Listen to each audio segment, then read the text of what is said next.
This episode is sponsored by the Bridge to Recovery, a nonprofit program on 115 acres near Bowling Green, Kentucky, a tranquil place where they've been changing lives for over 40 years.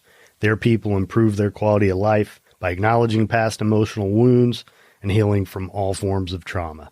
The CEO, Paul Hamblin, has been a friend of mine for 20 years. Call him directly at 858-945-7848. That's 858-945-7848, or you can learn more about the Bridge to Recovery by clicking the link in the show notes or visiting thebridgetororecovery.com. Thank you for listening to The Path to Authenticity. My name's Tom Gentry. I think of this show as the opposite of small talk. You'll hear real conversations with real people who know who they are.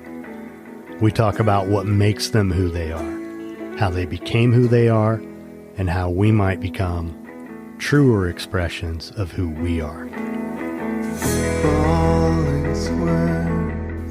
I'm Paul Hamblin, and this is The Path to Authenticity.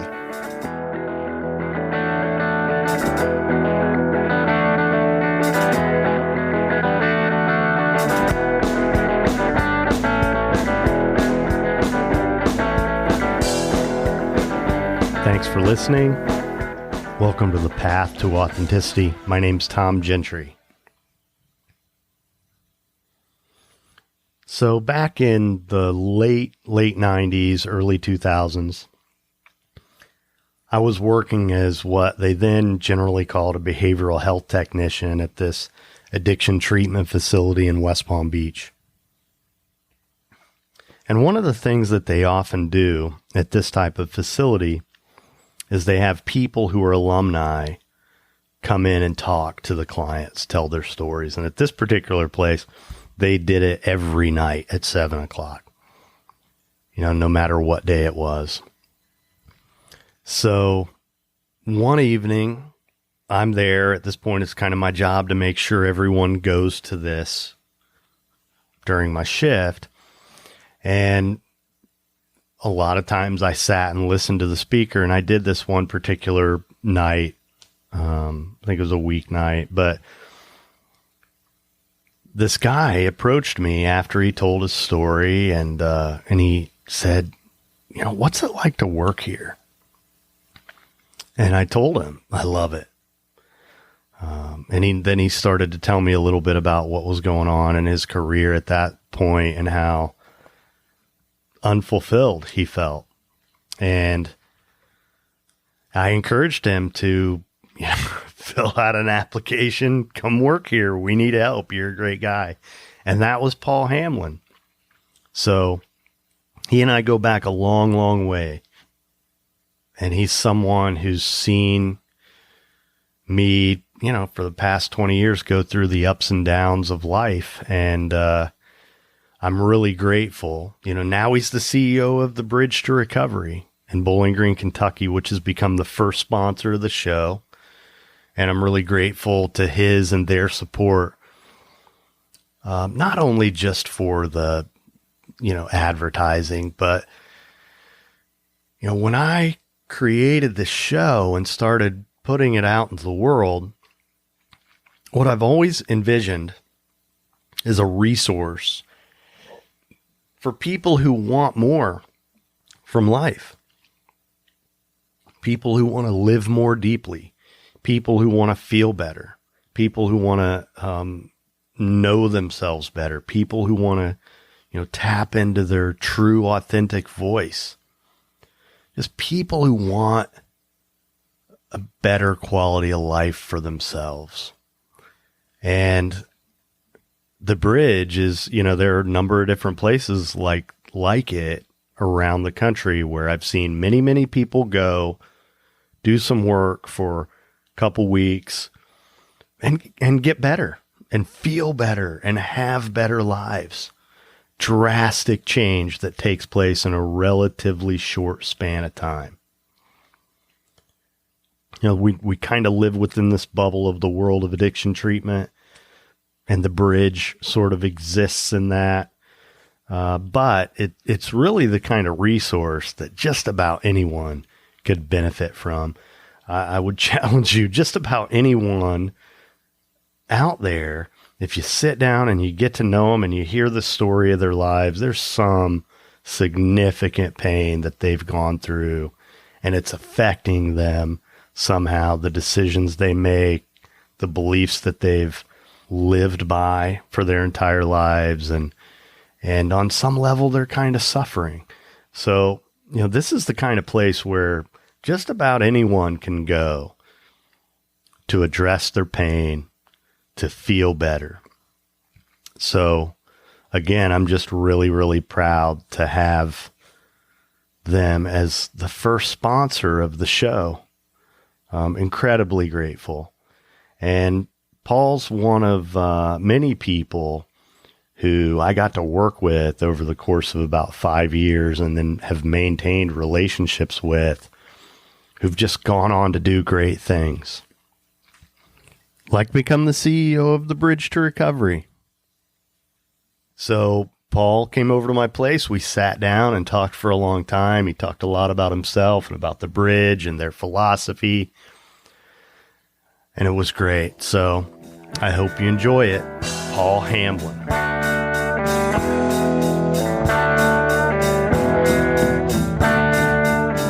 Just the product of some bad seeds. Paul, how you doing? I'm great. How are you, Tom? Good to see you. Great. Very happy to have you here. Happy to be here. Really appreciate all your support. And been looking forward to having you here in my little Gentryville here, little apartment, to talk about the Bridge. Great. So I'm excited. Tell the audience what you do. I am the CEO of the Bridge to Recovery. We're located in Bowling Green, Kentucky. We are a workshop model with a treatment mindset. And what I mean by that is we are not a medical facility. We don't do detox. We don't diagnose people. This is a workshop, but all of our therapists are master level trauma trained therapists. And we give people an aftercare plan once they leave, which is kind of unique to workshops. And the other thing that's really unique about us is that we're an open-ended workshop. Meaning it's a 2-week program with a 5.5-week length of stay. Because to get people to come to a residential program that's not a primary drug and alcohol program is difficult. Right. And so 2 weeks is sometimes the softer, easier way to get them to us. And then once they get there and they realize that there's a lot more to uncover and discover, as we say, they have the ability to stay, because we don't want to leave people an open wound without having time to close them down.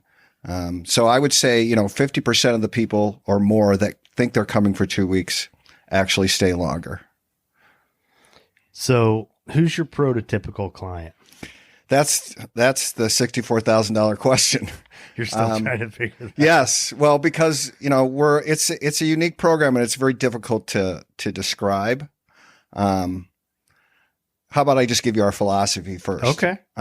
Our philosophy is, if you're in pain, it can manifest itself in 100 different ways. Drugs, alcohol, anxiety, depression, food, sex, work, love, gaming, gambling, enmeshment, codependency, people-pleasing, image management. I could go on for another half an hour. Right. Let's not do that. Okay. I could, though. I know you could. And to us, those are all different branches of the same tree.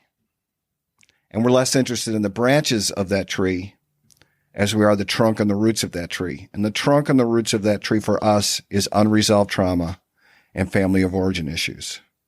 So when you ask me who's the prototypical client, it could be anything from a person who has 3 years sober but is miserable, or a chronic relapser who every time they relapse, they get into another toxic relationship based on their family of origin issues, or a codependent family member, parent.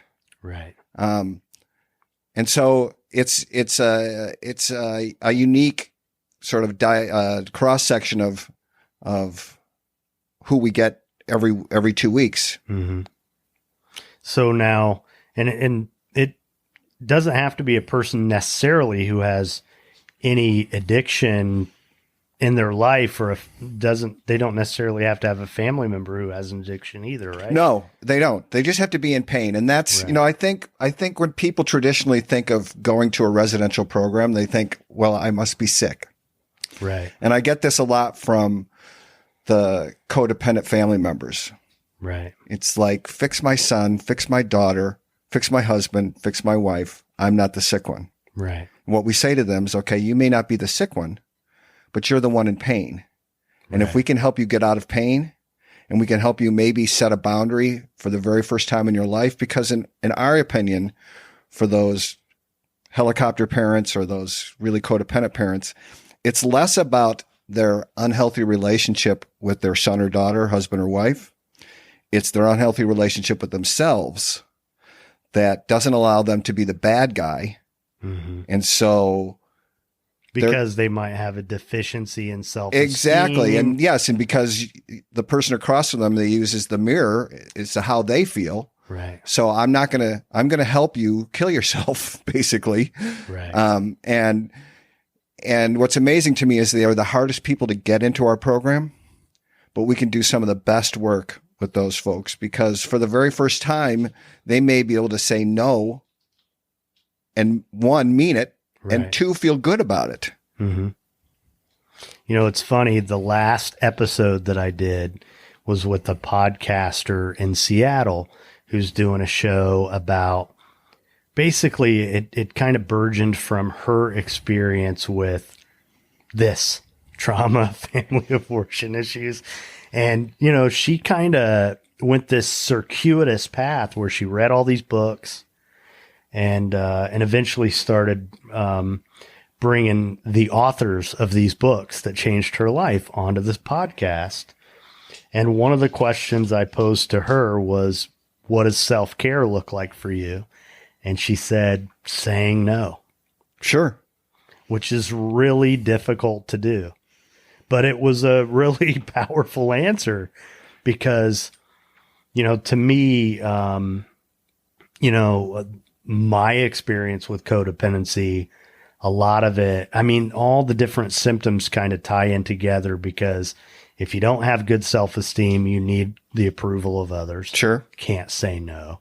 If you just don't have good boundaries, you can't say no. I mean, it's really about honoring yourself. Right. And I think I'd even take it a step further. It's saying no and feeling good about it, or saying no and meaning it to the point where it really is no, and it won't be yes in a week or 2 days or however long that. And you got to kind of fake it sometimes. Sometimes you do. Yes. Yeah. Because to me, anything when it comes to change behaviorally, I mean, it feels really uncomfortable when you first start doing it. Sure.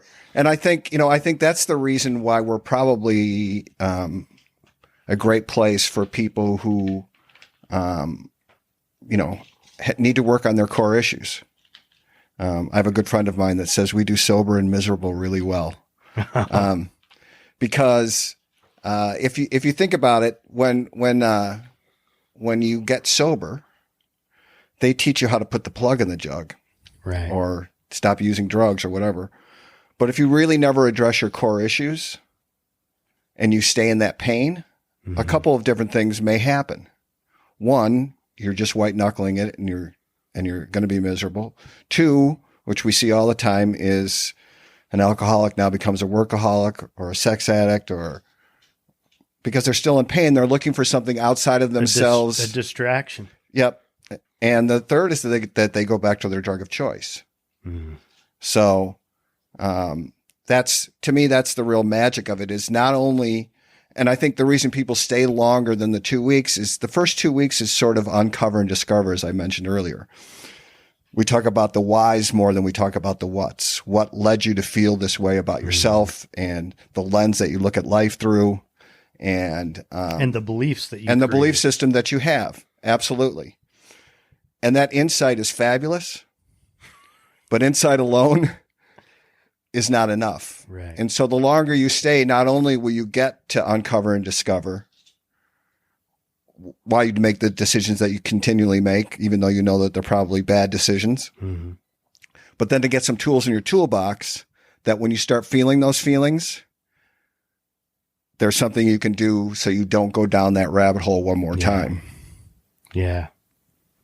Life is painful, man. It is painful, but it also is, and I'm the CEO of this company. What am I going to tell you? It's the safest, most loving place that I've ever worked at. And as you know, I've known you. My first job in this industry was with you. We were both techs. Yeah. Well, that seems like a long time ago, doesn't it, my friend? You didn't have any gray hair. Neither, No, I neither didn't. But that's the thing. Not only am I the CEO of the company, but I'm also a former client. Right. So I sort of feel like Cy Sperling, the hair club president for men. And it changed my life. Yeah. It changed every relationship in my life because it changed my relationship with myself. And to me, that's the real magic of the bridge. It changed the lens that I look at life through. Yeah. Because, I just celebrated 25 years of sobriety 2 weeks ago. Congratulations. And it was a long road for me. I was a pretty heavy drug addict and a pretty heavy alcoholic. Mm-hmm. And I still remember the very first payoff for me in my using. I was 16 years old. I was at my sister's wedding, and I was the middle boy. I was the fourth child and the middle boy. So I sort of felt like the invisible one. Mm-hmm. And my sister's wedding, and they thought it was cute to give me champagne. And I had a lot of champagne and was eventually wandering down the street, inviting strangers to the wedding. Mm-hmm. And I was the life of the party. And there were Paul stories after that. Right. And I thought to myself, I'm not invisible anymore. Mm. This is my ticket. Right. To be relevant. I was relevant.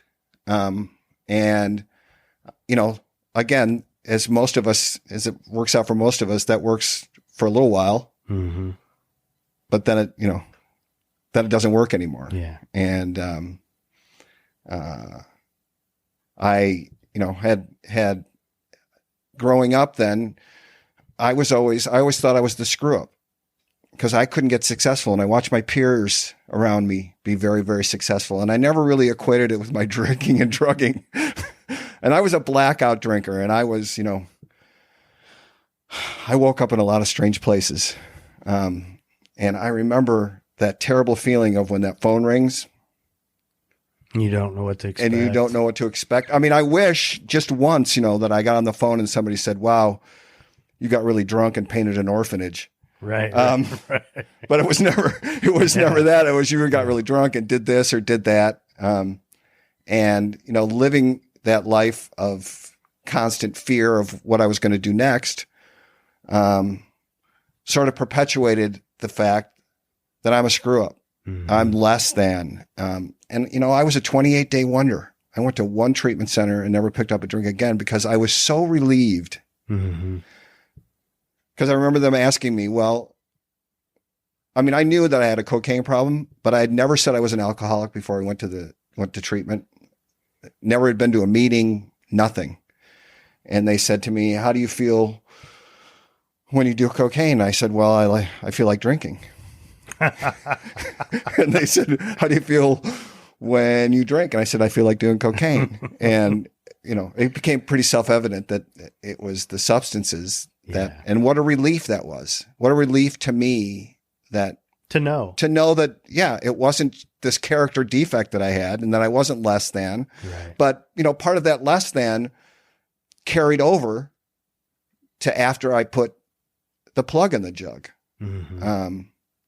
I would edit conversations with people because I wanted them to be so impressed with me because I was jumping up and down saying, here I am, here I am, here I am. And I didn't know how to do that. Yeah. Yeah. And we, that template that kind of gets created in our childhood until we figure it out and do something about it, we just kind of keep carrying it out. Absolutely.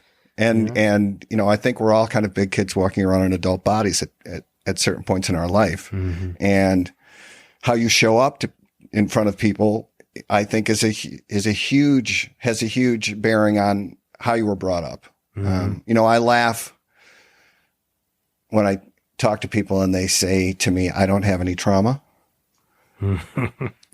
Because in my mind, I'm thinking, did you have parents? Yeah. And it's not like your parents were rubbing their hands together saying, how are we going to screw this kid up? Right. But they were parented by parents who didn't have the handbook. And so a lot of this trauma is intergenerational. And if we can break that cycle, and let people know that you can feel comfortable in your own skin, you can find your own voice, and you don't have to live that way for the rest of your life. That's a real gift. Absolutely. I want to say that I'm really happy that you're here to talk about this, and I appreciate the support from the bridge, because what I really envisioned for this podcast was I wanted something for people who want to be better, who want to change, who want to feel better. Yes.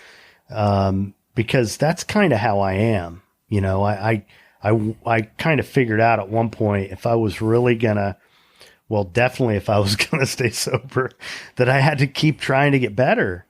And then, all this stuff that you're talking about kind of hit me square in the eyes right after about the time it was to get a divorce. Right. And not only that, but then when I went to enter into another relationship after that, and then that started to spin out, then I really started to take a look at this stuff. And at this point I was sober 18 years. Right.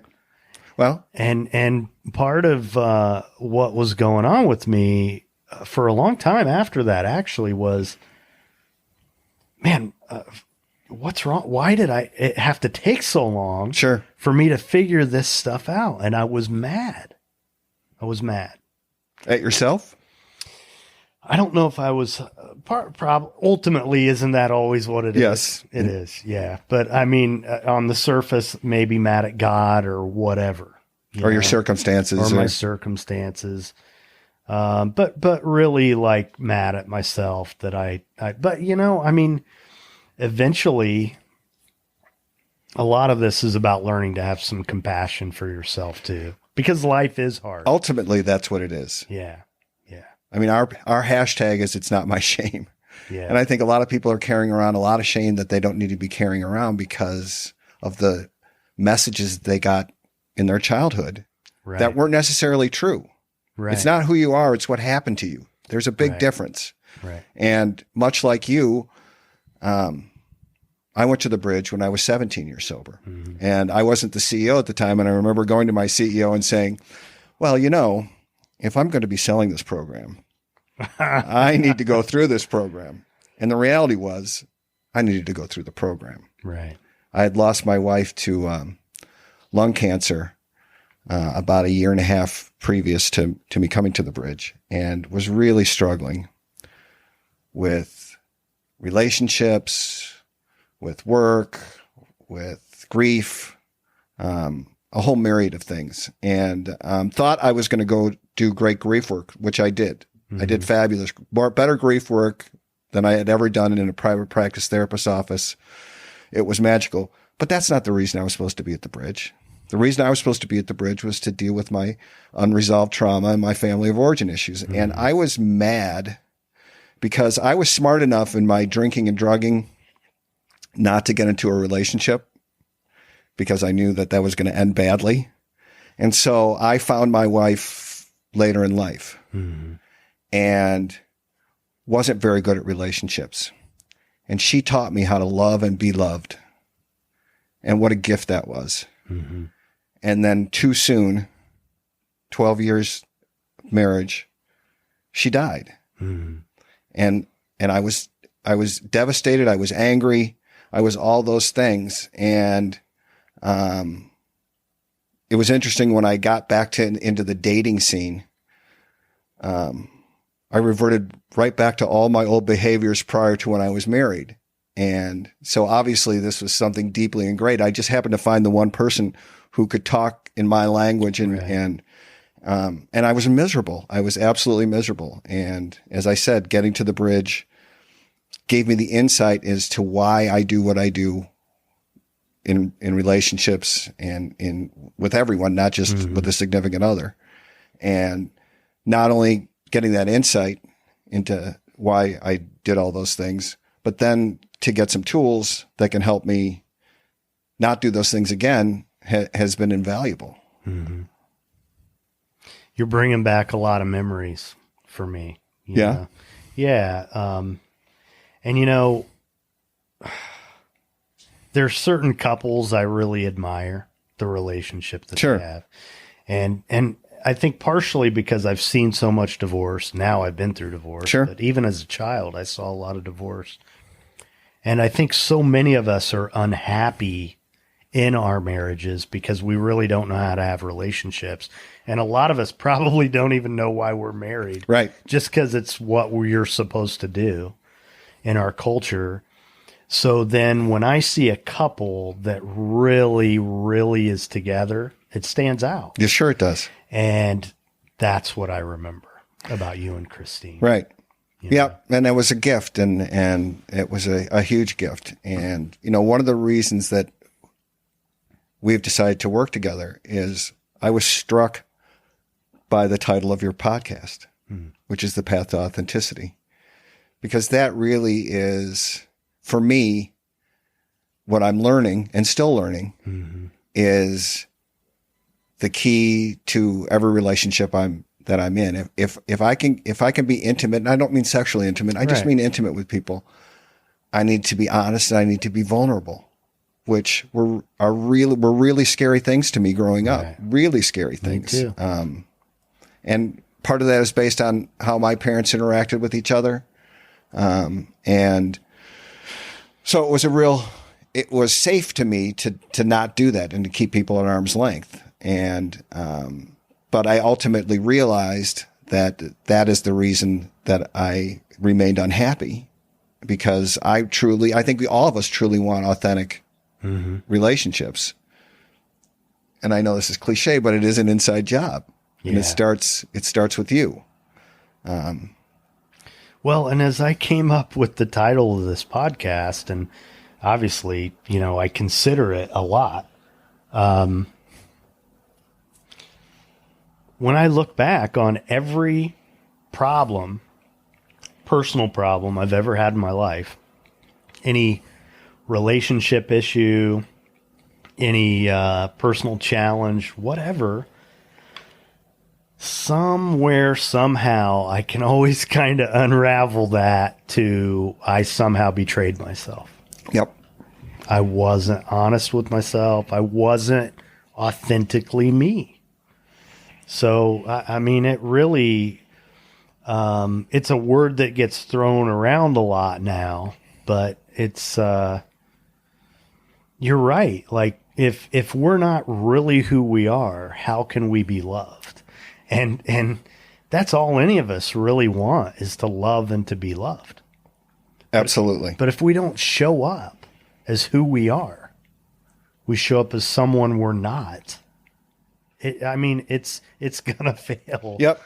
100 times. And that's why I love the bridge, because one, I think doing this kind of work for an hour in a therapist's office can be daunting. Mm-hmm. It's hard to do family of origin work for an hour in a therapist's office because your life goes on around you for the next week. And, coming to the bridge, what makes the bridge really unique is, one, it's a closed admission. And what I mean by that is everybody starts on the same day. So it's a 2-week program. We only admit every other Monday. Mm-hmm. Logistically, it can be kind of a nightmare, but clinically, it makes all the sense in the world, because if we're going to ask people to look at things that are really uncomfortable and talk about painful things that happened in the past, and I remember in my own experience, I started watching people be brave and take some chances, and the payoff that they were getting allowed me Right. to open up. And I told 8 strangers things that I'd never told my therapist. I'd never told anyone in my life, because it was a really safe container to do that. And honestly, I don't know how people do trauma work when there's a rolling admission, because you don't want to open up and then have somebody new walk in the next day or somebody leave the next day. And our therapists are magnificent. They're fearless. They're wonderful. But to me, the magic is in the therapeutic community and the feedback that you get from your peers and the feedback that you're able to get to give to your peers. That really is life-changing. And that's what's most important for the healing that happens at the bridge. And, I always tell people going to the bridge for 2 weeks is like seeing a therapist for a year, just because it's, that's what you're doing. You're doing that. Yeah. Well, I've done it the other way. And how's that working out? Great, Yeah, actually, yeah. but it took a long time. Sure. And I had to be ready. And we are not the last house on the block. If you're going to build a house, you have to start with the foundation. Right. And, from the private practice therapists that I've talked to, I always tell private practice therapists the client that you need to send us is the one when they cancel their appointment, you're relieved, because that client is stuck. Yeah. And hopefully we're going to get them unstuck, and we will send them back to that therapist, and that person has a foundation that's built and is ready to kind of do the rest of the work. But, the path to authenticity, you don't suddenly get there and then you're there for the rest of your life. It's a process, and it's something we all constantly need to work on. Well, and to me, in my experience, so much of it just boils down to the willingness to feel, because, Right. we avoid that stuff. And what I've come to learn about emotions, feelings, is that, man, if you don't really feel them, if you don't really experience them, they don't go anywhere. Right. I mean, they might come out sideways. ugly ways. Yep. But you're still carrying it around. And I've gotten to the point where I'm sure you could say the same. I can look at a person and see their face and the way their energy, the way it's kind of distributed in their body, the way they carry themselves. And I can tell like they're in pain. Sure. They're in real distress. There's like a neighbor of mine who I've saw that about and have tried to help this person get some help. But and it's just everywhere I go, I see it. There are a lot of people in pain. Yes. And there are this is the kind of service that anyone who's courageous enough to do it can benefit from it.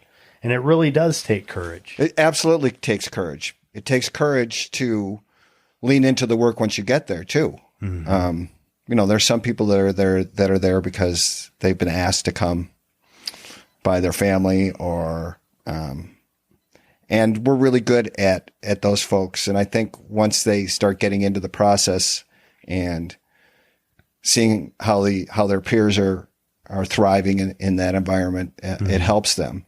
But I think it also takes a willingness to say, okay, now that I've done this work, what do I need to do to continue on the path? Yeah.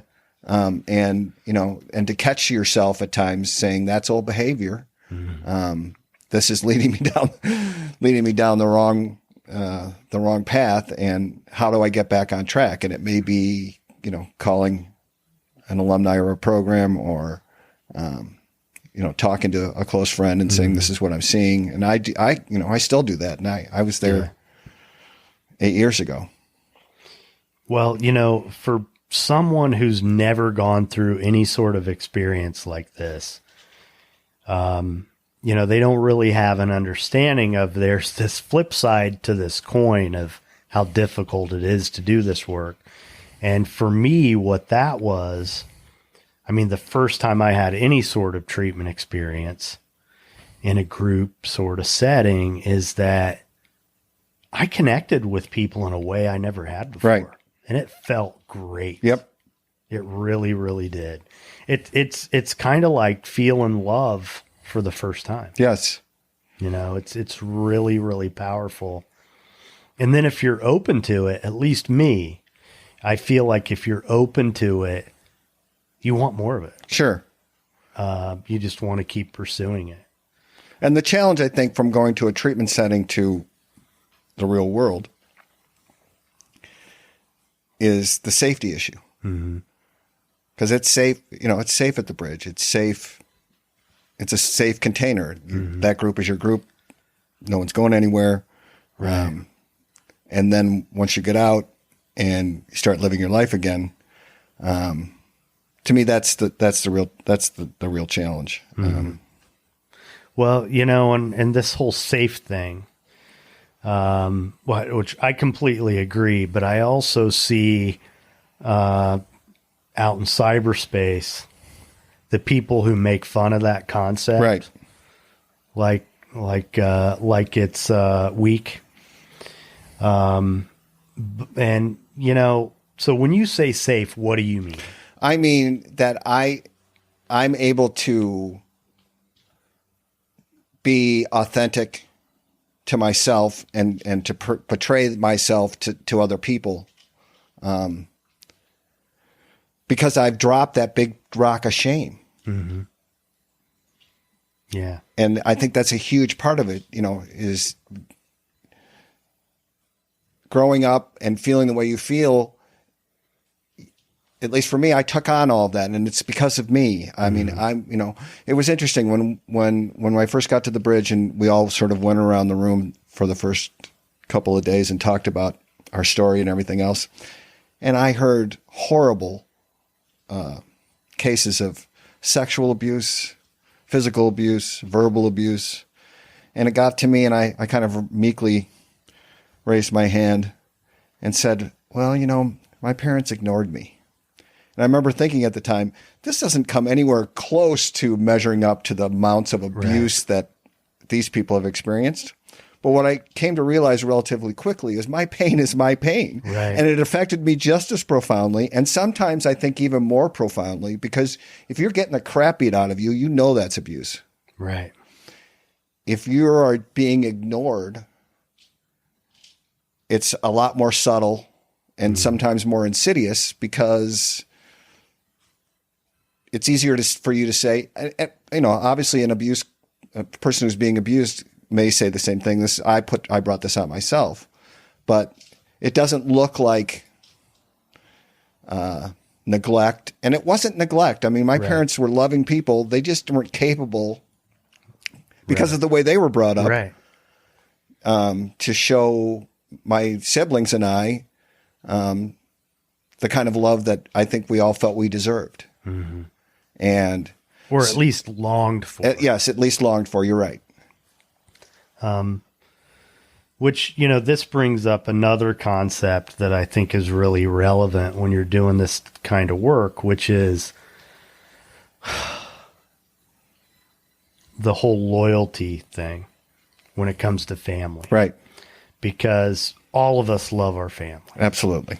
And when we find ourselves in a place where we probably would do well to put them under a microscope a little bit to have a better understanding, we feel this sense of betrayal, like we're doing something wrong in a really elemental way. Like this is not what I'm supposed to be doing. This is like, whoa, we're taught to always, be aligned with our family. Sure. So, just kind of going through the process of realizing, no, it's okay.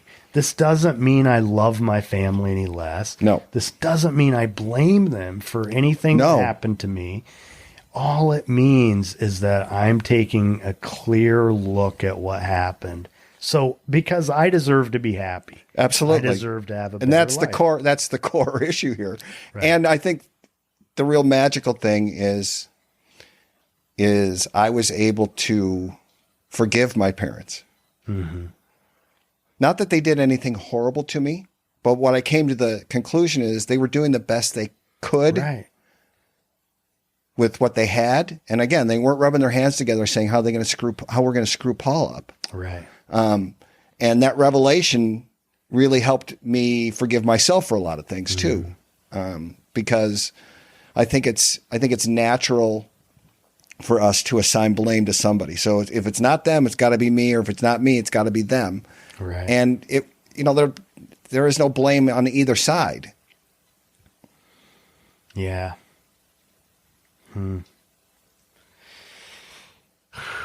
It's heavy stuff, right? Heavy stuff. It's heavy stuff, but I tell you that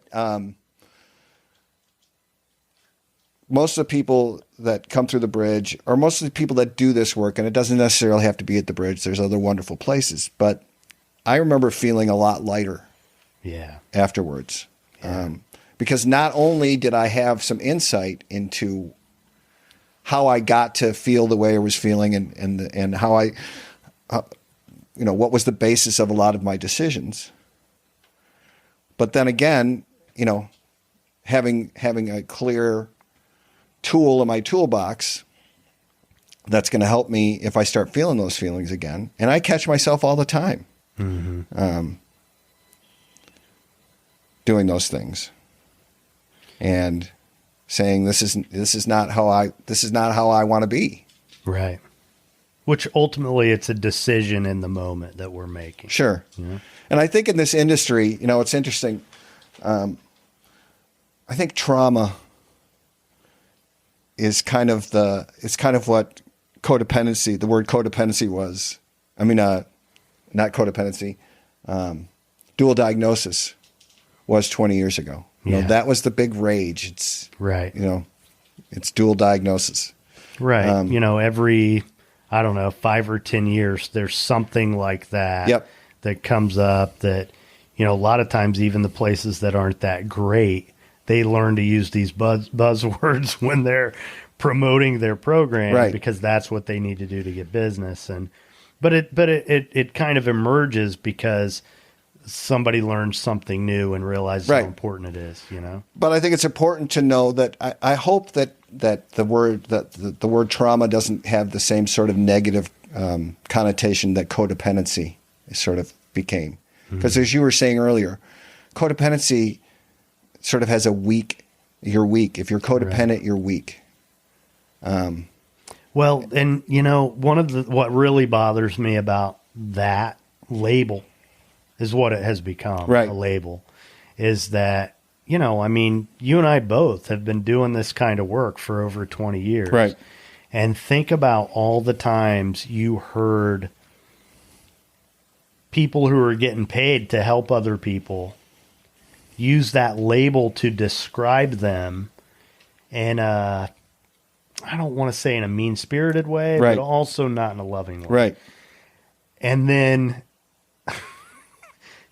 if you really know that person who's saying it and you know how actively codependent they are and they're not treating it themselves, I mean, that to me, I get mad when I see that happen, because I feel really strongly that, we have to take care of ourselves. If we expect to be able to help other people, we have to take care of ourselves first, And there's all forms of trauma too. I mean, there's big T trauma that everybody knows, which is, sexual abuse or violence auto accident. But there's a lot of little T trauma, Our definition of trauma is anything less than nurturing, at least when it comes to a family of origin issue.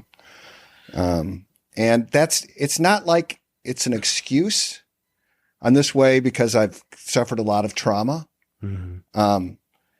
It's just more of reframing the thought that it's not about who I am. It's about what happened to me. And that's what I have to work on. It's what happened to me. Well, it is. It's really a framework through which to look at your life. Yes. And kind of reevaluate things. But one of the things that I see where,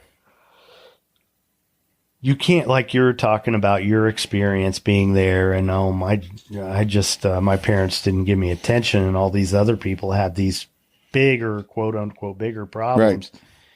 But it really doesn't do any good to compare my trauma to your trauma. Nope. My experience is my experience. And so I think it's just kind of natural for us to be inclined to do that. Absolutely. Whether it's an AA meeting or whether it's, I remember again, sitting in my group and us all introducing ourselves and thinking to myself, man, I don't really have anything in common with these people.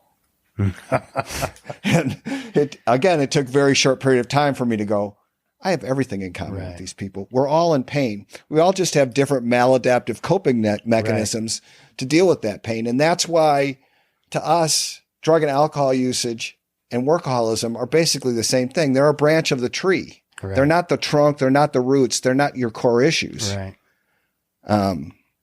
So that being said, kind of brings me to another one of my sort of soapbox issues is that, so much time and energy in the addiction treatment industry is spent on, not that outcomes aren't important, but we're so focused on the use part of it. Sure.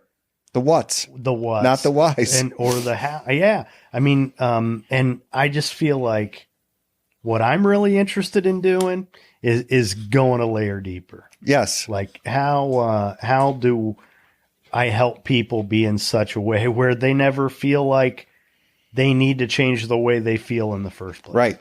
And that's the magic. I think that is the real magic.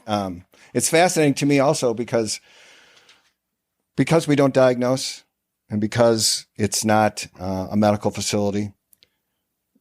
We've had a lot of people who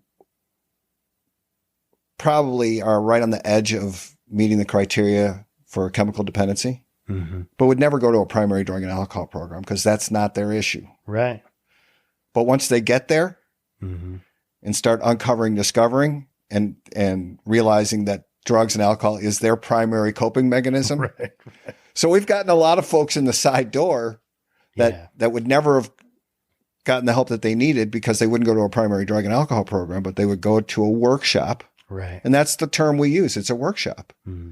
Cause that's it's a softer, safer way to put this into context. Certainly. Well, and less of a stigmatized sort of thing because, when people think treatment, they think rehab. Yep. Right. And nobody wants to have to go to rehab. Right. No. Right. Oh man. Yeah. And another thing that I am really proud of is, I've been the CEO there for, 6 years, how time flies. And, during that time, we have probably had 200 people in our industry, in the mental health industry, come to our program. And this is over, I was just going back and looking through all of our admissions and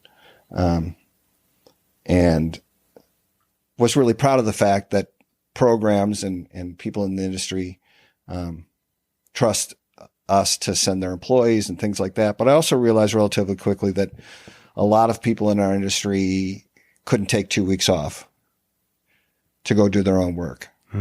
So 8 times a year, we have a professionals program just for people in our industry. We call them wounded healers. Because as you know, this industry has a tendency to attract some wounded folks. Absolutely. And, it's basically the first 2 weeks of our program sort of condensed into 1 week. We do a lot of the less of the psychoeducational piece at the beginning because they already know it and they really jump into it. And the only other real difference is that a lot of what we deal with in that week is compassion fatigue, which is a huge problem in this industry. Yeah. If you're dealing with people's problems all of the time, that's wearing. But if we can give those folks a beginning framework of healing and then they go back and show up in front of their clients, I think it's a huge help to our industry that we're helping produce more I feel like our culture,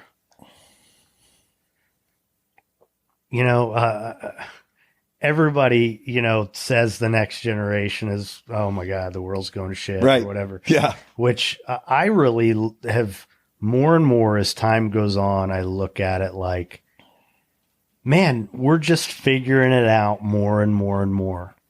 Because one of the things I see from the generations younger than mine is they're more inclined to take care of themselves. Yep. They really are.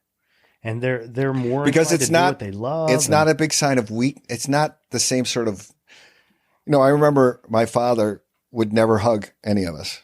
And when I got into my 30s, I told my two brothers and I that we're going to drag my father into the 21st century.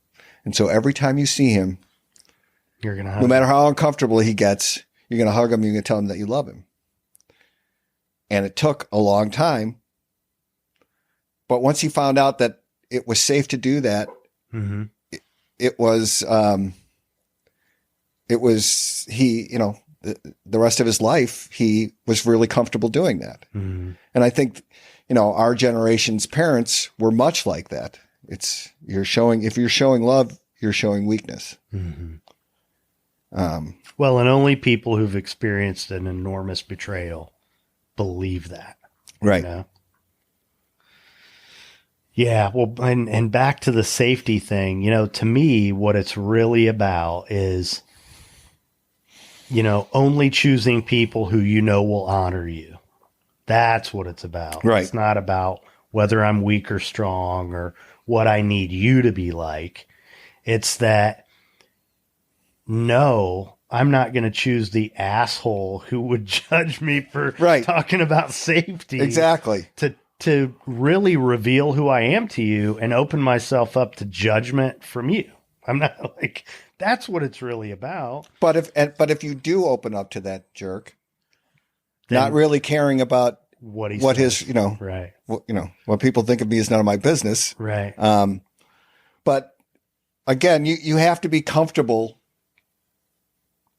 in your own skin to be able to do that. And then know that in the long run, that was one of the hardest things for me, is knowing that in the long run, and that if I am open and authentic and vulnerable,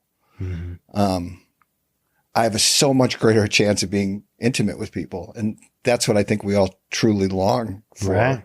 And I think, if you model that behavior to other people, more times than not, you're going to get that behavior back. Yeah. Yeah. Well, just thinking about my father, my family, we always did hug, kiss, say, I love you. Hello, every hello and goodbye. Right. And my dad, he'd mostly only tear up if he was drinking and something. And usually he dealt with sadness that way. Sure. By drinking. But he never seemed ashamed to cry. And I always felt like that. I don't even know that I've ever really articulated that. Yeah. But I feel like that put me at an advantage. That's a great model, though. That's what I'm saying. He modeled that behavior for you. So I've, even before I entered this world of the helping profession, which I call it, I never really thought there was I thought I might be judged by certain people for crying. Right. But I never felt like it was bad to cry or that I shouldn't cry. I feel like we need to cry. Yes. And, one of the things I heard early on in my sobriety, which I really believe, it's that tears cleanse the soul. Absolutely. But younger generations are more able to, as time goes on, more and more of them understand that it's okay to feel. Understand that, and one of the things I drill into these younger guys who I work with is it actually takes courage to feel. It takes courage to be vulnerable. You're more of a man. You're more of a man if you feel. Absolutely. That's the truth. So don't buy into all this BS. But but there's so many people walking around that that carry that shame of, I can't feel that way because that's not how I'm Right. supposed to be. Well, and for me as a kid, it was like probably deep down, I felt like there was something wrong with me for even feeling Right. like there was something wrong with me. And, there's not. And here, another axe that I grind that, I've talked to you a little bit about being interested in men's issues. Right. This whole notion that emotions are inherently female. Except for anger. Yeah, except for anger. But think about how many messages we get from the most well-meaning people and the most well-educated people in this little world. They still say, like, they still talk about getting in touch with your feminine side. And that's such a crock of shit. Yep. Somebody just made that up. It's like the same logic that gave us women can cook and guys can do math. Right. It is. It's the same thing. And, we let that go, 30, 40 years ago. We stopped at least acting like that, Sure. whether we believe it or not. But I can't do either. So, yeah, well, the same thing's happening, I think, though, with emotional awareness, emotional literacy. right. And I think what we're learning, especially with men, is that anger isn't necessarily anger. Anger is fear. It just is a masculine way of projecting your fear is to get angry. Yeah. And to rage. Or so we think. Or so we think, yes. When actually it's a childish way to, it really is. And it's a maladaptive coping mechanism. It is. Just like overeating or working too hard. Or pretending I'm okay. Or pretending I'm okay. Yeah. Yeah. For me, that was a lot of it, And it's funny, as I've over the years done all this work, I always kind of assumed that it was my relationship with my mother that was the one that kind of affected me more.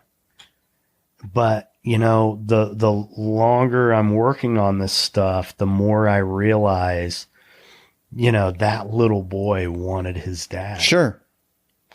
And I've actually been able to go back and I can almost feel what it was like. 'Cause I'm the youngest of 8 kids. Right. So my mom and dad were a lot older than the parents of my peers. And, my dad worked his ass off. Yep. And so, like, he didn't feel like playing catch or taking me fishing or whatever. But I can remember now, like, the disappointment that I felt as I would go to my older brother or a neighbor or whoever and ask them to play catch. And I'd settle for that. But what I really wanted was your father. my dad. Right. And again, he wasn't maliciously doing it because I don't care about you. Right. It's just that I'm not equipped to do it. And Right. that's, that to me is such a seismic shift, I think, for a lot of people, that if you can accept the fact that they were doing the best they can and they weren't equipped, and you can kind of forgive them for those actions, you're also forgiving yourself for feeling, well, I gotta be less than. I'm embarrassed. I'm ashamed to even tell my neighbor that, I really want my dad to do this. But, and to me, that's where real healing happens. And my dad, he didn't have a dad. So what was his template? Yeah. So looking back, and it just speaks to intergenerational trauma, whatever. My dad was born in 1926, right before the Great Depression. There were like 6 kids, and I don't know what happened because they didn't really talk about it. But I think what happened is that his dad left during the Depression because he couldn't take care of his kids. Yeah.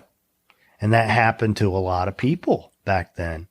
And so my dad, at 8 years old, was hustling at the local gas station 2 miles away from his house to convince them to let him sweep, to push a broom every night. And they'd pay him a little bit of change. And eventually the guys who ran it found a bicycle that he could use to ride back and forth. He was feeding his family Yeah. at 8 years Remarkable. old. 8 years old. So when I think about what I missed from my dad, I also think about, like, it was light years ahead of what he had. Sure. He was so much better a dad because, you know, on some level, being the dad, especially of a son, I want to be better than my dad. It's course. just like an instinctive thing. Right. And so I could see where, you know, maybe he didn't know how to be really intimate, but he was there all the time, man. He didn't go anywhere. Nope. He worked. He took care of us. He was always around. And that's really all he was capable of. That's all he was capable of doing. So now me, the guy who a few years ago was mad at myself because it took me 17 years to start really working on this stuff. At this point, I just wish that my mom and dad had the opportunity to do this kind of work, because they deserve the freedom from this stuff. Well, and I can't tell you how many people come to the bridge and say, I promised myself I wasn't going to end up like my parents with my children. Right. And I'm finding myself that I am. Right. And it's because the roadmap you have is your parents. And it's deeply ingrained in you. And you may not always be aware that, you know, that's what's the driving force in how you're reacting to your children. But that's the intergenerational, whether you want to call it trauma or not, it's the intergenerational stuff that if we can break that cycle, then, and I think when you say, you know, the next generation, I think the next generation is far more aware of that. Because I kind of feel like our generation, and I'm a little older than you, got a glimmer into it, but never really had sort of the tools to figure out how to get themselves out of it. Right. And again, it comes back to the courage to self-examine and to say, okay, you know, you promised yourself that you weren't going to act like your father or your mother. But in certain situations, you're doing exactly the same thing that they did. And at least at some level, you have the awareness that that's happening. Right. But how do you get out of it? And I don't think it's a conscious decision of how to get out of it without the help of people. Well, it's hard, you know, and to me, it kind of all goes back to feelings, emotional awareness, because when we're in those, I know being a dad, having been that guy who, oh my God, I'm saying those things I said I'd never say. We're experiencing an emotion. We're getting triggered. Right. Activated or whatever you want to call it, and we're reacting to it. That's what's happening. It's a reaction. So if you can start becoming aware that it exists in the first place, but if you don't acknowledge that you have feelings at all, how can you do that? And I always found it fascinating because in all of our group rooms, we have these feelings charts. You know, one is one is mad, and there's a bunch of adjectives around mad, and there's one that's scared. But I was amazed, maybe you wouldn't be amazed, on how many people have a hard time just articulating what they're feeling. Yeah. One of the cool things that we do at the bridge is equine therapy. You're not riding the horse. But I remember the first time I did equine therapy, I kind of rolled my eyes and went, what the heck is this? But horses, they're a prey animal, so they sort of react off of your Energy. Exactly. That's the word I was looking for. And it's amazing what, especially for trauma clients who can't articulate their feelings, what that horse can represent to them can be such a great teachable moment during the exercises as to how you show up in your life. The horse is sort of showing you how you show up in your life. And you can be saying to the group, I'm not ill at ease. I'm not nervous. I'm not any of those things, but the horses know. Right. And And until you figure it out, And- like nothing happens. No. Like the exercises that you need the cooperation of the horse to do. I mean, they don't get done until you figure it out. Yes. And you know where you stand. And I think that's, what I love about this kind of work is it's not, you don't learn it. I always ask, most of what we do is experiential. We do empty chair work, cathartic work, role playing, equine, all of those things. And I always ask our clients at the end of their stay, what was the most poignant experience you had? And nobody goes, that lecture on codependency was life changing. Right.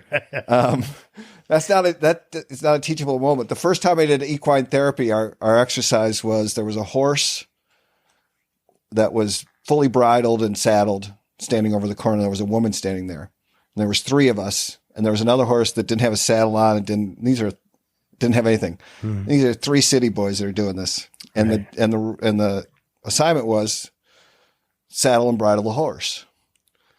Well, after about 20 minutes of us just completely screwing it up, I finally went over to the woman and said, "Can you help us?" And within 2 minutes, we had that horse bridled and saddled. And the lesson in that story was ask for help. Yes. But see, 20 years from now, I still remember that because it wasn't something I learned in a lecture. Right. It's something I experienced Yeah. on how important it is to ask for help. And so those kind of experiential pieces are so powerful and important. Absolutely. So how do you think you ended up doing all this? How did you get here, Paul? I'll tell you one thing that I've thought about many times as we're having this conversation is there's another Paul in my life who he's been sober a long time and he started using drugs at a very early age, like 13 years old. And one of the things he says is, I wasn't sticking a needle in my arm at 13 because everything was okay. Exactly. Yeah. And I can say the same for myself. I wasn't drinking in 6th or 7th grade because everything was okay. There's this hurt that we carry around, and there's this pain that we carry around, self-induced or not self-induced. Whatever. It's there. And, what attracted me to this field, and this is probably going to sound terribly cliche, but the payoff for me is I think there's very few jobs in this world where you can put your head on the pillow at night and say, I may have helped save a life or restore a family. And that's really special to me. Mm-hmm. And if you love what you're doing, it doesn't feel like work. No. Mm-hmm. Sometimes or if you take good care of yourself. And if you take good care of yourself, which, I have my moments when I don't, and I'm not perfect. And, I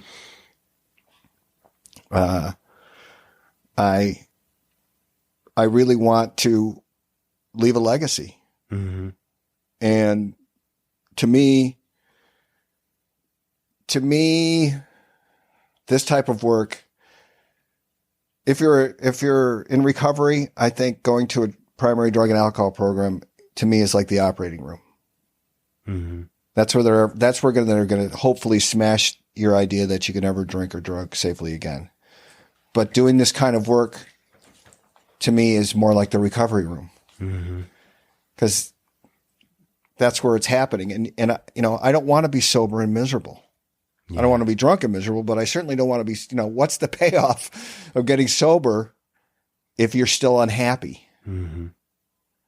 And if you don't have an enthusiasm for your life. And you remember what you were doing when we met for a living? No. You don't? I don't. Was I selling real estate? You were managing a bar. Oh, I was managing, and I did that in recovery. I know. And it was, I remember you telling me about this crazy situation that you felt like you were going to need to get out of. And the fascinating thing was that I went back to the same bar that I was managing before I got sober. And this was like 2.5 years later. And I remember walking in the first day, and the same people were sitting in the same bar stools, having the same conversations. And the only difference was that when they asked if they could buy me a drink, I would say no. And they'd say, why? And I said, because I'm allergic to alcohol. And they'd say, you're allergic to alcohol? And I say, yeah, I break out in spots. And they're like, spots? I'm like, yeah, Fort Lauderdale, Miami, Chicago, Dallas. Dallas. Or I break out in handcuffs. Right. So, yeah. And so, you know, and being. So that's a pretty drastic difference between what you're doing now. And yes. And at the level of leadership that you're at now, one of the things I've come to realize over the years is as I'm sober longer, as I do this kind of work longer, it's like I started to feel like I had a responsibility to kind of level up, and that, yeah, I mean, I can help one person at a time, but wouldn't it be better if I taught other people to help other people? Sure. You know, and on some level, that's what this podcast is about. Like having more of a reach and helping more people. I take it seriously. Like it's our responsibility. And to help more people. And there's more than one path. Right. Absolutely. There are many, many paths, but you know, and the authenticity part is pretty important. Right. It really is. It is. And for most, I think maybe the hardest. Oh, I think it's everything. I think it is the hardest, you know. I definitely think it is, because if I show myself and I'm rejected, then what do I have? I have nothing. I think that's the fear, you know. I know I had this experience recently at like a personal development workshop where, you know, for whatever reason, you know, there were circumstances, but whatever message was conveyed in my childhood, the message that I received, the interpretation of it was be quiet, go away, go watch TV, right. Go outside. And you know, where yours was, you felt ignored, I felt like unwanted. Right. So then the way that has played out in my life is feeling like an imposition. Right. Like a bother, like, oh, I don't want to bother her with this. Like I'm undeserving exactly of the attention of other people.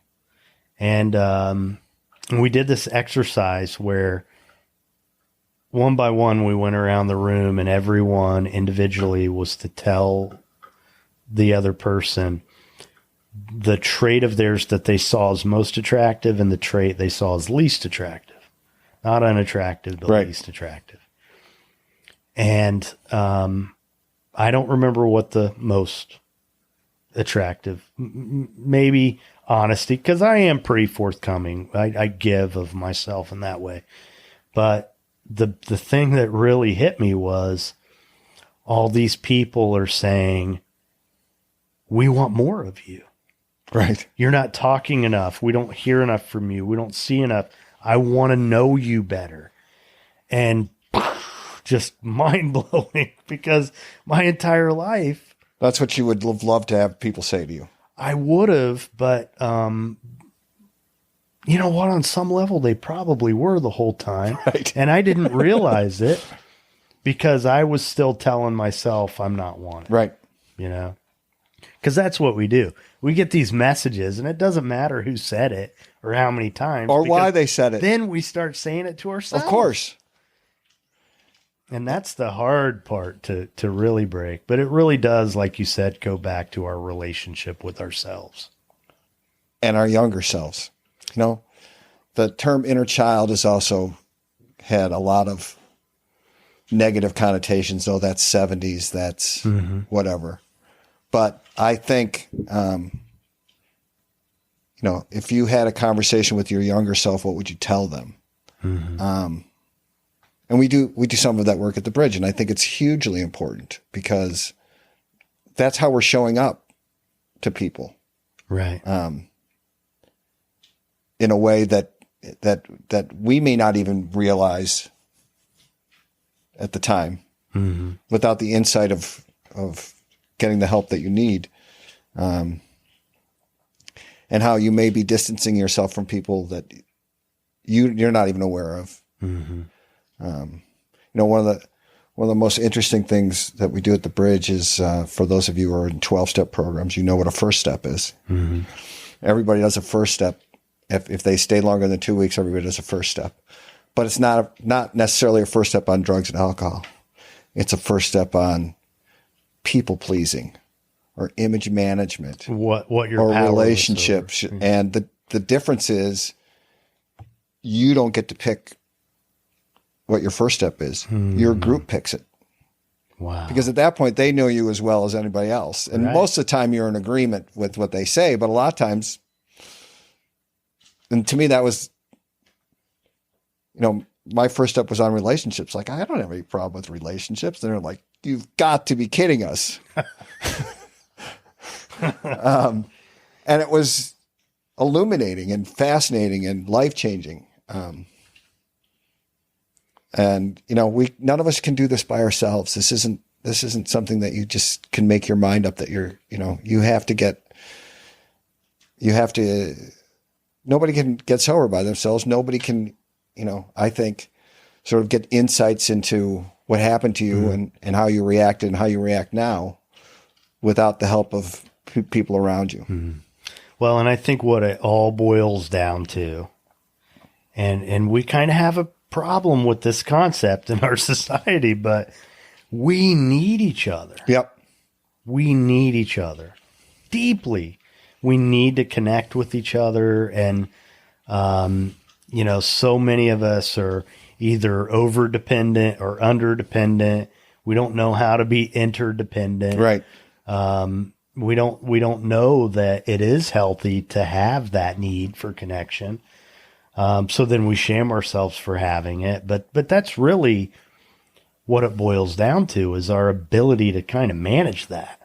We really do need each other. We need people to reflect what they see in us back to us. And I mean, the need to belong, the need to feel secure, the need to feel, those are all our most basic Right. needs as human beings. So I guess if there's anything else you want people to know about the Bridge, what is it?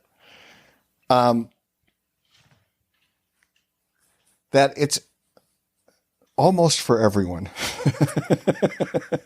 Honest to God, I don't think and again, I want people to understand that going to this type of residential program, you don't have to be sick. You don't even have to be aware that you're in much pain. But if you want to have better insight into why you do the things that you do in the safest, most loving place that I'm aware of, then, pick up the phone. If you listen to the ad at the beginning of this, Paul's cell phone if number. you listen to the beginning of the program, it's my cell phone number, because I have been there. I've done that.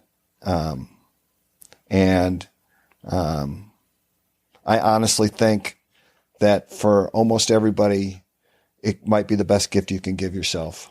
And again, it doesn't have to be the Bridge to Recovery. I think it has to be a place that is going to talk to you about the whys more than you talk about the whats. Mm-hmm. And a place, and it could be in a private practice setting. Mm-hmm.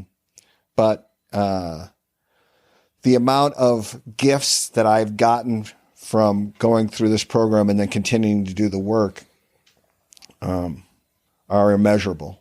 Mm-hmm. And showing up the way I want to show up in front of people has helped them show up in the way they want to show up. Mm-hmm. And I think, if we model that behavior in this industry, we're going to get a lot farther. Mm-hmm. And really want to thank you for letting me come on. I was a little nervous about doing this. No, man, come on. It's great. I'm sitting here, as I'm listening to you, I'm just thinking about our history. And, man, it kind of reminds me that, I grew up in Indiana. Right. And, there's this neighborhood full of kids, and much like me. When I ever go up there and I see those people, man, it's like I haven't seen a lot of them for years, but I don't love them any less. Right. And I feel deeply connected to them.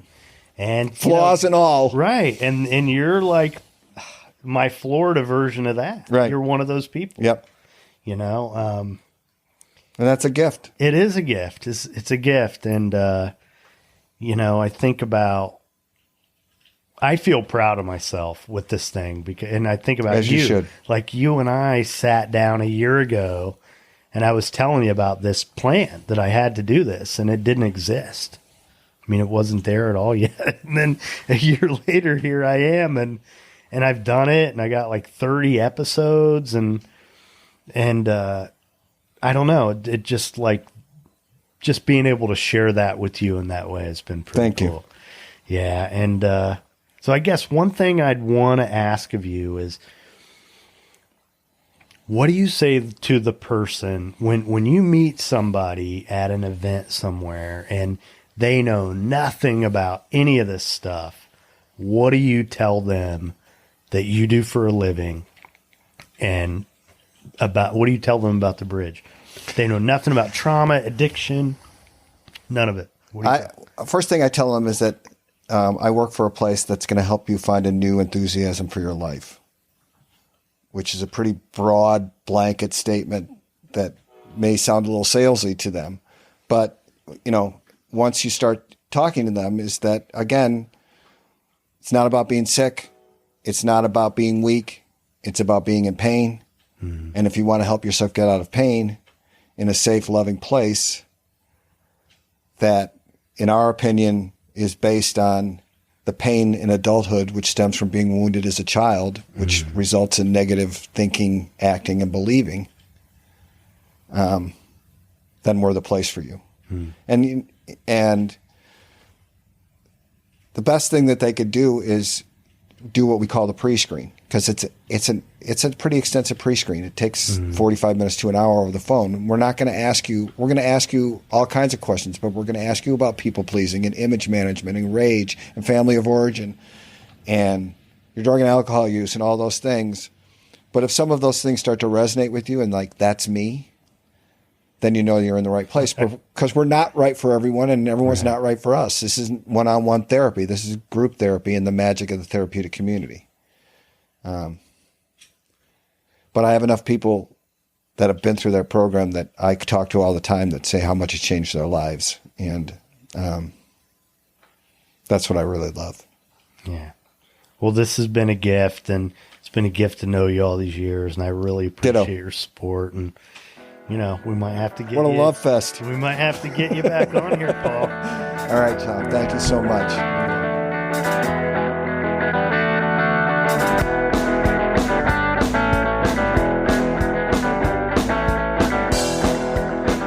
Thanks for listening to The Path to Authenticity. If you'd like to learn more about our guest, you can find links in the show notes or visit our website at thepathtooauthenticity.com. If you're interested in becoming a sponsor, if you have a suggestion for a topic, or you know someone who would make a great guest, email the show at thepathtooauthenticity@gmail.com. If you enjoyed this episode, please leave a review on Apple Podcasts. If you know someone else who would enjoy the show, or even just a particular episode, please share it with them. Every little bit helps. If you're not already a subscriber, please consider becoming one wherever it is you choose to listen. You can find the show on Patreon, where by becoming a patron, you can hear episodes before they're released publicly. You can gain access to supplemental content. There are other benefits in the various tiers. Visit patreon.com/thepathtooauthenticity. Join our Facebook community or follow the show on Instagram, both at The Path to Authenticity. We also have a YouTube channel. You can connect with us on Twitter or Pinterest. To hear the songs from this and every episode, you can find the Path to Authenticity playlist on Spotify. Obviously, there are a lot of ways you could be spending your time, so I appreciate you spending some of it here with me. I'm Tom Gentry. Thanks for listening. Be nice.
The Path to Authenticity is powered by Equivox. For digital marketing and web design services, visit equivox.com.